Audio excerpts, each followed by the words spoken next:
Para kontestan pemilu 2024 telah tiba di ujung masa kampanye. Sabtu 10 Februari 2024 ini menjadi hari terakhir sebelum masa tenang, mulai Minggu hingga hari pemungutan suara Rabu 14 Februari.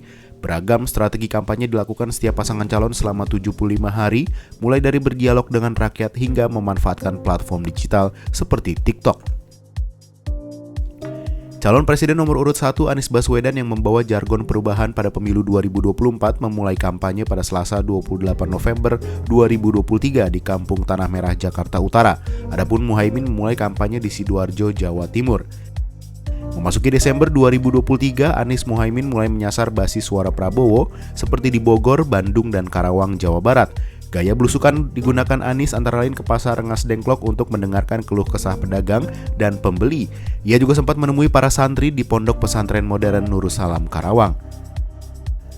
Anies Muhaimin juga memanfaatkan platform digital sebagai media kampanye termasuk TikTok. Ia juga memanfaatkan fitur live TikTok untuk menjawab pertanyaan-pertanyaan acak dari warganet yang bergabung dalam live itu. Tim nasional Anies Muhaimin menyebut cara ini digunakan karena ada kesadaran akan banyaknya pemilih muda generasi Z yang menggunakan aplikasi tersebut. Pasangan nomor urut 2 Prabowo Gibran memilih bekerja seperti biasa sebagai Menteri Pertahanan dan Wali Kota Solo pada hari pertama masa kampanye 28 November 2023. Prabowo baru mulai kampanye 2 Desember di Tasikmalaya, Jawa Barat.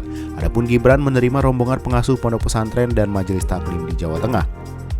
Setelah itu Prabowo Gibran gencar bersafari ke sejumlah daerah di Indonesia. Keduanya memanfaatkan cuti bersama Hari Raya Natal ke daerah berbeda. Prabowo mengunjungi Aceh, sedangkan Gibran belusukan ke sejumlah pasar di Jakarta dan dilanjutkan mengunjungi kota Manado, Sulawesi Utara.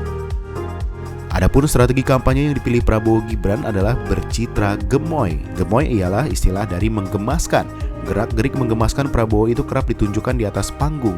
Berbagai potongan video Prabowo berjoget disertai latar musik upbeat beredar di media sosial. Tak jarang pasangan tersebut disebut merajai TikTok. Sedangkan pasangan nomor urut 3 Ganjar Mahfud langsung gaspol sejak masa kampanye dimulai. Pada hari pertama, Ganjar sudah terbang ke ujung timur Nusantara di Merauke, Papua. Keesokan harinya ia masih di kota itu sebelum kembali ke Jakarta untuk kampanye hari ketiga. Pada hari keempat, Ganjar terbang lagi ke Nusa Tenggara Timur. Ganjar juga intensif menginap di rumah warga. Pada akhir Januari lalu misalnya, Ganjar memanfaatkan waktu menginap di rumah warga di Dusun Jobolawang, Kulon Progo, DI Yogyakarta. Mendekati hari pemungutan suara, Ganjar semakin intensif bertemu masyarakat di daerah-daerah. Ganjar Mahfud juga disorot karena kerap menggunakan pakaian yang tidak formal seperti jaket. Tak lupa terselip juga pesan satset dan tastes yang merujuk pada tawaran kinerja mereka yang secara cepat dan tuntas merampungkan persoalan jika terpilih menjadi presiden dan wakil presiden. Dinamika pada masa kampanye 2024 ini juga tidak terlepas dari hal-hal yang terjadi pada debat Pilpres 2024 yang terbagi dalam 5 sesi, yakni 3 kali debat Capres dan 2 kali debat Cawapres. Saling serang, bertanya hingga menggugat program maupun kinerja sebagai pejabat publik selama ini mengemuka. Drama debat Pilpres menjadi warna sendiri pada pemilu kali ini.